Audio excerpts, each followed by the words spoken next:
തനിക്കെതിരെയുള്ള cyber ആക്രമണങ്ങൾക്കെതിരെ പ്രതികരിച്ച് ആലങ്കോട് ലീലാകൃഷ്ണൻ. സാഹിത്യത്തിൽ വിദ്വേഷമില്ലെന്നും എവിടെയും മനുഷ്യത്വമാണ് പ്രധാനമെന്നും അദ്ദേഹം പറഞ്ഞു. പൊന്നാനി ബ്ലോക്ക് പഞ്ചായത്ത് സംഘടിപ്പിച്ച രചനയുടെ രസതന്ത്രം ശില്പശാലയിൽ സംസാരിക്കുകയായിരുന്നു അദ്ദേഹം.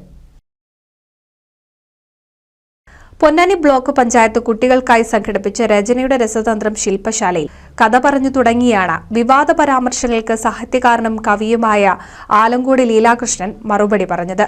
ശില്പശാല ഉദ്ഘാടനം ചെയ്ത് സംസാരിക്കുകയായിരുന്നു അദ്ദേഹം.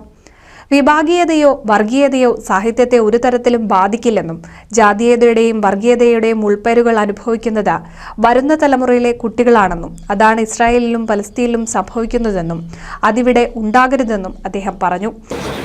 പൊന്നാനിക്കാരനായ പറഞ്ഞത് മനുഷ്യന്റെ ഉള്ളിൽ നന്മയും സ്നേഹവും ഉണ്ടാകുമ്പോൾ അത് മുഖത്ത് പ്രതിഫലിക്കും. നന്മയും സ്നേഹമുള്ള ആളുകളുടെ മുഖത്ത് നോക്കിയാണ് ഇത് വിളിച്ചുള്ളത്.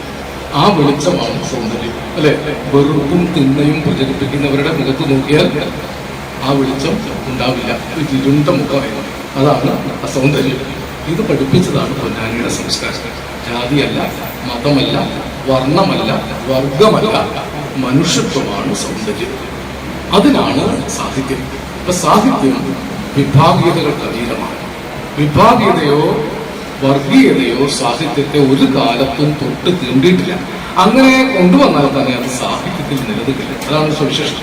വിഭാഗീയതയും വർഗീയതയും ജാതിയുടെയും മതത്തിന്റെയും പേരിലുള്ള ഉൾപ്പോരുകൾ ഒക്കെ കൊണ്ട് ആലോചിച്ച് നോക്കൂ. ഈ വിഭാഗീയതയും വർഗീയതയും ഉണ്ടാക്കുന്ന ആളുകൾ മരിച്ചു പോകും, അല്ലെ? എല്ലാവരും മരിച്ചു പോകും.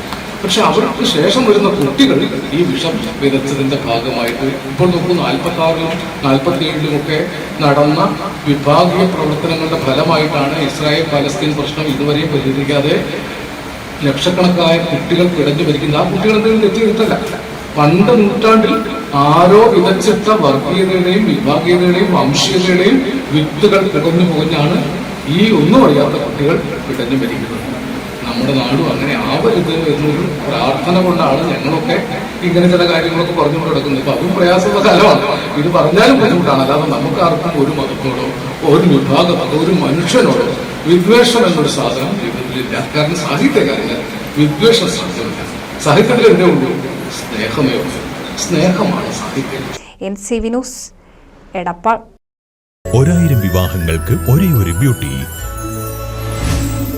Beauty silks, Edappal, Chavakkad, Triprayar, Puthanathani, Perinthalmanna.